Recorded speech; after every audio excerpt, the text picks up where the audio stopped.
Hello, everyone. Welcome back to English Alongway. I'm Elena. And I'm Marcus, and we're really happy you're here today. Seriously, whether you're on your commute, making coffee, or just lying there looking at the ceiling, hi, we see you. Come in.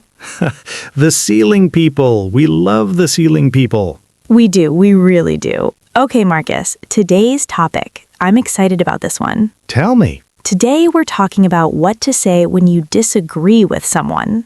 Oh, okay. Yes, this is what I need.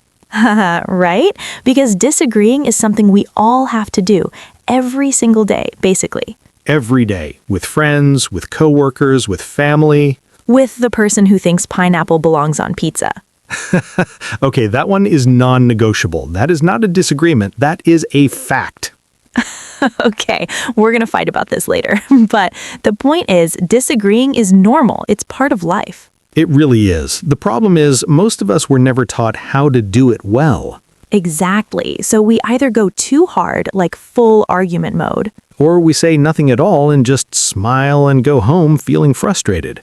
And that frustrated feeling just sits there for days sometimes. Oh, I know that feeling. It's heavy. It's so heavy. So today, we want to talk about the middle, the space between fighting and silence. I like this already. Good. Okay, can I tell you a quick story first? Please.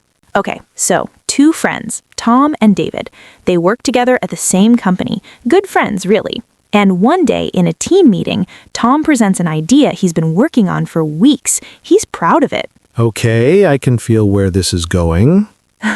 And David, who genuinely likes Tom, thinks the idea has a real problem, a big one, but he doesn't want to embarrass Tom in front of everyone. Tough spot. So David says nothing. He just nods. The meeting ends, the idea moves forward, and 2 months later, the problem David saw, it happens. The project runs into trouble. Oh no. And now Tom is upset, not just about the project. He's upset because he finds out David saw the problem and didn't say anything. Ouch, because now it feels like David didn't trust him enough to be honest. Exactly. The silence felt kind in the moment, but it wasn't kind at all.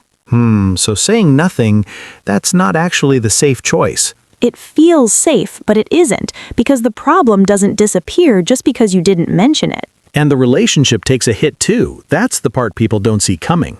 Right, and this is what I love about Tom and David's story, because Tom didn't need David to agree with him. He needed David to be honest with him. That's a really important difference. Huge difference.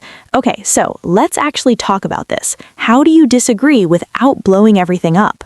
Okay, so the first thing I think about, and this took me a long time to learn, is the difference between disagreeing with an idea and disagreeing with a person. Oh, say more about that. So like if someone says, I think we should do it this way, and I think they're wrong, my job is not to say, you are wrong. My job is to talk about the idea. Yes, because the moment it feels personal, It's over. Walls go up, nobody hears anything after that. nobody hears anything. And I think this is where a lot of disagreements go bad so fast, because one person feels attacked as a person, not just as someone who had a different idea. And that's rarely what the other person meant, but it's what landed. So the language really matters, like how you start the sentence changes everything. Completely. And I think one of the most useful things is just acknowledging what the other person said first, before you say your but. The butt sandwich. Sort of, yeah. Like, first you show them you actually listened, you understood their point, and then you bring in your different view. Can you give me an example, like a real one? Yeah, okay. So imagine a friend says, I think we should just cancel the trip. It's too complicated. And I disagree. I don't want to cancel. Right, so instead of going, no, that's wrong, we can't cancel, I've been planning this. Which is what I might do. Which is what we all might do. Instead, you could say something like, I hear you, and I know it feels complicated right now, but I really think we can figure it out. Can we look at it together? Okay, that feels different. That feels like you're on the same side even though you disagree. That's exactly it. You're not against them, you're just seeing it differently. And I hear you is doing a lot of work in that sentence. So much work, because it tells the other person, I'm not just waiting for you to stop talking so I can say my thing. I actually listened. And honestly, most people don't feel listened to enough, so when you show that, it opens something. It really does, and the conversation changes.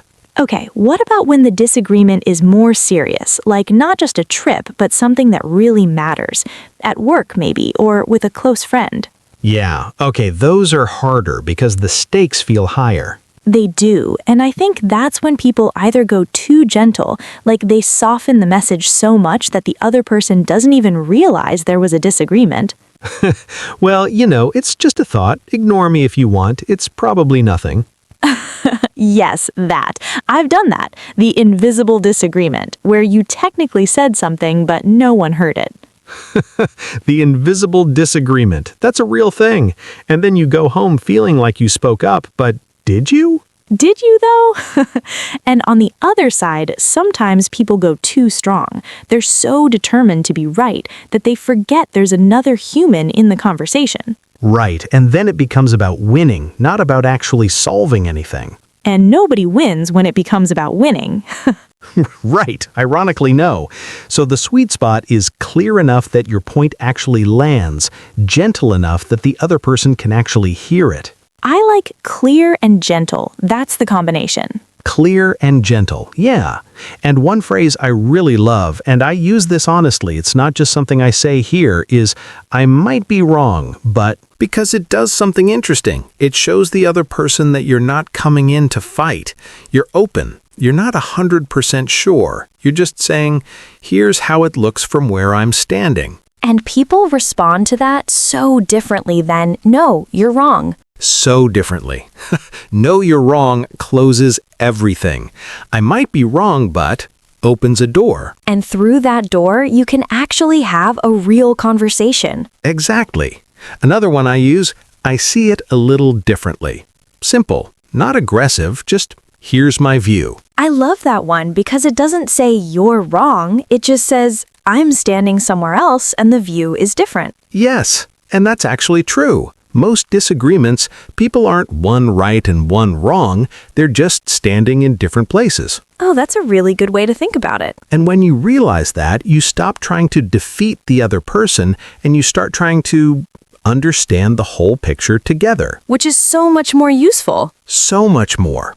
Okay, so what about when the other person gets defensive? Because you can do everything right, clear, gentle, I might be wrong, but, and they still go 0 to 100. Oh, I know this situation very well. Tell me. Okay, so I had this with a colleague once. I said something really carefully, I thought, and she just shut down, got very quiet and kind of cold. The cold shutdown. That's its own kind of hard. It really is, because now you're wondering, did I say something wrong? Should I apologize? Should I pretend I didn't say anything? And you didn't even do anything wrong. I didn't, but you still feel responsible for the reaction. Yeah, and I think in that moment, the temptation is to backtrack, to go, oh, no, I didn't mean it, forget I said anything. Which makes the invisible disagreement again. Right, and you've lost your point, and you feel bad. Double loss. So what do you do instead? I think you give it a moment. You don't chase the reaction. You don't keep pushing your point. But you also don't take it back. You just let the air settle. Let the air settle. I like that. And maybe you say something like, I'm not trying to make this difficult. I just care about this, and I wanted to be honest with you. Yeah, because that reminds them this came from a good place, not from wanting to hurt them. And that matters, because a lot of defensiveness comes from people feeling like they're being attacked. When you name your intention, I'm saying this because I care, it changes the temperature. It really does. And I think that's what Tom and David needed, actually. David needed to say, Tom, I'm telling you this because I want the project to work, not because I think your idea is bad. Yes, because then Tom hears, this person is on my side, even while disagreeing. Even while disagreeing. And that's kind of beautiful, isn't it? Like real friendship, real respect, it includes honest disagreement. It has to, because if someone never disagrees with you, they're not really talking to you. They're just telling you what you want to hear. And that feels nice for a minute, but it doesn't actually help you. It doesn't help you at all. The people who care enough to say, I see it a little differently, those are the ones worth keeping. Okay, I feel like I've learned something today, and I was literally the one who brought the topic. That's the best outcome. Okay, let's slow down a little because I want to sit with some of this. Yeah, let's. So, we talked about how silence isn't always the kind, like David. Not saying anything felt safe, but it cost the friendship something real. Right. And sometimes saying the harder thing is the kind thing. And then the way you start the sentence matters so much.